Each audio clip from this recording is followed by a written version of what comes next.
લાડીલા ધારાસભ્ય અને આદિવાસી સમાજનો ટાઈગર કેતન વસાવા હાજર થયા છે। આજે પાછે બીજેપી વિચારશે કે અમે હવે પાછા શું કરીએ। હમણાં જ 8 તારીખે બીજેપી વાળાએ ગભરાઈને ભજન ટોળી ભજન મંડળીનું કાર્યક્રમ કવાડ ખાતે રાખ્યું હતું, જોયું હતું? અહીંયાના તો હતા નહીં, ખબર નહીં કાકાના બોલાયેલા 200 આપીને, ખબર નહીં? કેબિનેટ મંત્રી આયા શું કે અમે અહીંયા હાઇડ્રો પ્રોજેક્ટ નહીં ચાલવા દેવાના, આમાં ડુંગરનો પ્રોજેક્ટ નહીં ચાલવા દેવાના। પણ હું એમને એક વાત કહું છું, झूठ बोले कौआ काटे, काले कौए से डरी हो। તો આ મંત્રી તમને જૂઠું બોલવા આવે છે, ચૂંટણી આવે છે એટલે એમના વોટ તોડવાના છે। તો શું કહેવાય કે આદિવાસી બોલી પ્રજા છે, તો આદિવાસી સમાજને કેવી રીતે આપણે રાખીએ, એમને જૂઠું બોલીએ। એ લોકો ઉદ્યોગપતિ જોડે જે પ્રોજેક્ટો કરવા માંગે છે એ પ્રોજેક્ટો અમે અહીંયા આવીને ખોટું બોલીશું, 200 રૂપિયા આપીશું, એમને જમવાનું આપીશું, તો આદિવાસી સમાજ એ અમારું માનશે।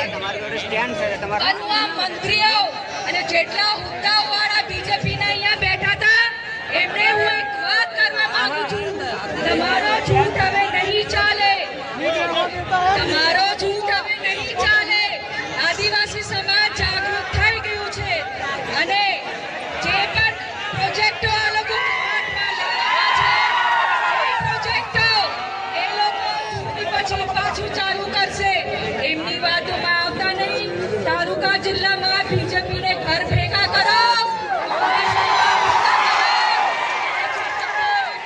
આમ આદમી પાર્ટીની આપણે આજે બોડી બેસાડીશું તો જ આપણું પરિવર્તન આવશે। તો જોરથી એક આપણે નારો લગાવીએ, ચેતરભાઈ તું આગે बढ़ो, हम तुम्हारे साथ हैं, चेतरभाई तुम आगे बढ़ो, हम तुम्हारे साथ हैं। जय आदिवासी,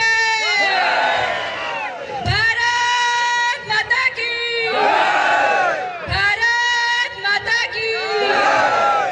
આ લોકો જે આદિવાસીની ગ્રાન્ટોથી જેટલા પણ આ પ્રોગ્રામ આદિજાતિના કર્યા છે, કરોડોના ખર્ચા, એ તમારા પૈસા છે પણ એમના ગજવામાં જાય છે। આજે આદિજાતિની ગ્રાન્ટ પર આ લોકો જે રાજ કરે છે એ અમરસિંહ રાઠવા, મારા પહેલા પ્રધાન સાંસદ છોટાઉદેપુરના, પાર્લામેન્ટમાં બિલ આપેલું કે જે પણ તમારી ગ્રાન્ટો છે એમાં આદિવાસી ટ્રાઇબલ ગ્રાન્ટો અલગ કરો અને ટ્રાઇબલ ડિપાર્ટમેન્ટની સ્થાપના કરો। તો આ ટ્રાઇબલ ડિપાર્ટમેન્ટની સ્થાપના અમરસિંહભાઈ રાઠવા, મારા પિતાશ્રીએ પાર્લામેન્ટમાં બિલ પાસ કરાવીને કરાવી। તમને તો ખબર પણ નહીં હોય આદિજાતિની કેટલી ગ્રાન્ટો આવે। અડધા તો મારા ત્યાં નોકરી કરતા હતા અને બોલે છે અમરસિંહ રાઠવાએ હું કર્યું, તું જ્યાં બેઠી છે ને એ પાયો અમારા ત્યાંથી ખોદેલું છે। જામલી મુકામે ગૌચર જમીનમાં બંગલા અને પેટ્રોલ પંપ બનાયા, ખબર કે નહીં? વિરોધ પક્ષના નેતાના નજર નીચે તો કેમ કોઈ અવાજ નથી ઉઠાવતું? હું સાટગાંઠ છે એ સમજી લેવાની જરૂરત છે। જેટલી પણ આ ગ્રાન્ટો છે તમારા હક અધિકારનું છે। હું મારી બહેનોને કહેવા માંગુ છું, ચૂંટણી ગઈ, ચૂંટણીમાં તમને એવું કીધું હતું કે અમે વેસ્ટલેન્ડર આપીશું। પ્રધાનમંત્રી 56 ની વાત કરે છે, એ 56 ની જે એકવાર રડતા હતા કે મારી બહેનો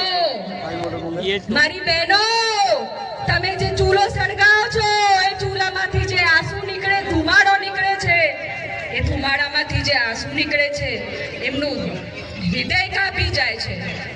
ચૂંટણી જીતી ગયા, ગેસની બાટલની હવે વાત નહીં, હવે ક્યાં ગયું ગેસનું બાટલ? મળે છે, સબસિડી મળે છે? હું મારી બહેનોને પૂછવા માંગુ છું, ઘરમાં ઝઘડા ખાલ્યા કે નહીં?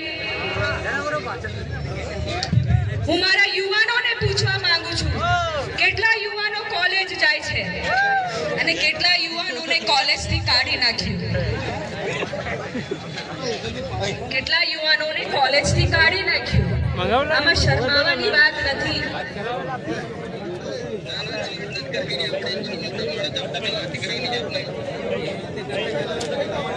નગરસિંહભાઈ